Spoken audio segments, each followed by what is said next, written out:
Hey, what's up, everybody? Kib here, and today we're going to be talking about the current state of the MOBA market and why so many games that come in fail in the MOBA market, and just what expectations the developer should have in all of this. So, ever since the closing of Paragon, there's been like a lot of talking about the fall of Paragon. What went wrong is usually the common question that you get, and people have a whole plethora of answers for that. And we're currently going to be focusing on the discussion of the saturation of the MOBA market, and it seems like public opinion that the market is oversaturated. But personally, I believe that there are spots for a game like Paragon. It's just that developers don't understand the appeal of a MOBA, what makes it run sustainable, etc. They just want a piece of the pie. That's why they're in the market. Like, MOBAs have become like a fad almost, I would say, in terms of development. So currently I want to talk about the MOBAs that succeeded. I'm only going to be talking about MOBAs from 2014 onwards, so I'll be leaving out Dota 2 and League of Legends for those who want to berate me. It's not in there for a reason. So let's talk about them. There are three of them. Heroes of the Storm, Smite, and Vainglory.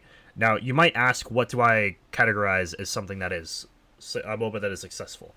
Well, successful is the fact that they have a ladder, in a sense. And most people would think a ranked ladder. No, it's not necessarily a ranked ladder. A ranked ladder comes into it, but this is the progression of MOBAs. So you see, MOBAs are a progressive game in terms of like in the game, but there needs to be some kind of outside progression in order to work towards, in order to grind for, because MOBAs are quite grind intensive because it's about personal progression. It's about becoming a better player in all of this and progressing as a player.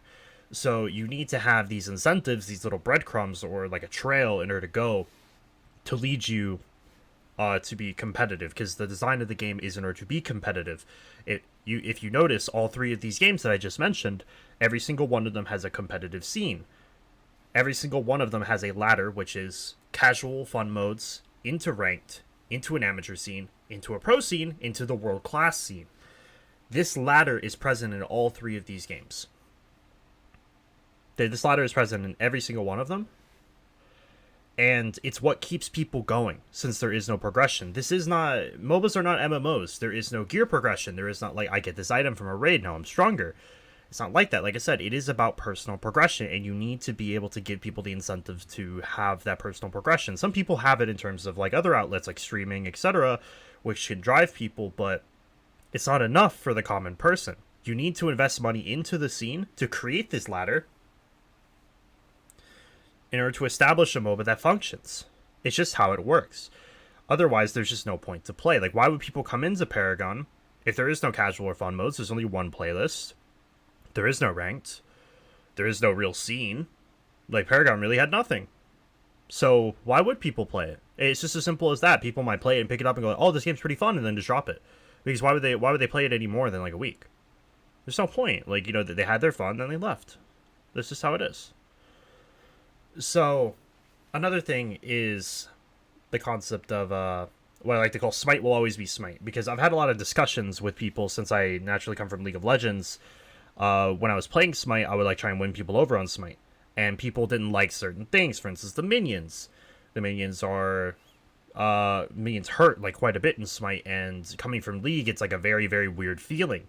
But the thing is that high-res will never change the fact that the minions are like that in Smite, because that is Smite. That is like what causes a lot of the interactions in the game.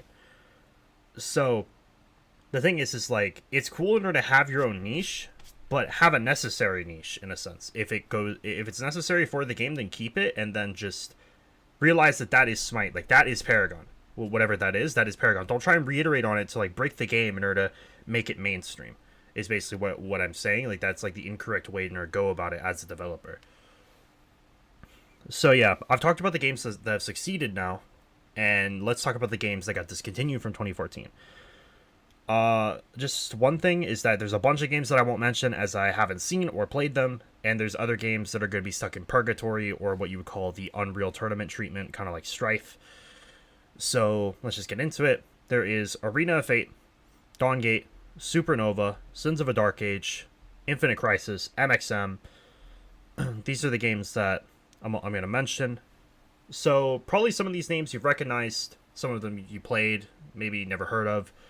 Point is, there's also consistency, just like there in the games that fail, just like the games that succeeded, and that is the presence of not having the ladder and having too slow development, and also the use of the beta tag being completely misused. So, ever since this early access thing came out, like versus where everybody started doing early access before they actually released the game, people like the expectation has been so different. At first, it was like it's cool, and they're going, oh, it's a beta. You know, everybody threw that around because betas weren't as popular before. Oh, it's a beta. You know, let it be iterated. When a game has been out for like a year or 2 years or something in a beta, it is going to be judged as if it's fully released. But the thing is that it can't. You can't really judge it off of like a marketing standpoint if the game's not complete. It's like, how can you judge? If you're in school and like you're presenting a PowerPoint, how can you judge the PowerPoint if the PowerPoint's only half finished? Like that's how it is. Like you basically just have to disqualify it. Like it's not relevant because it doesn't have all the information. It doesn't have everything. You can't get a complete data set if you don't have the proper tools out there. Like you just can't. But the beta tag has been so misused in the recent years that this kind of went into the downfall of the games where like people would put the beta tag on it. They would have one game mode and it would just be like, go test the game. We have 10 heroes. And then like nothing would happen. Why? Because there's 10 heroes and there's one game mode. There's no content. Like, it's as simple as that. There's no ladder to climb. There's nothing for these MOBA games. So it's just like, what's the point? It's just as simple as that. So I wanted to make this rather short. It went about 7 minutes. So, you know, it's whatever. It's a decent length video. And I hope you guys enjoyed it. I'll be making more content like this. I have a lot of other stuff I want to talk about. Not necessarily like tying it into Paragon, but this is just something that I just woke up and just wanted to make. So, as always, like, comment, subscribe, and peace.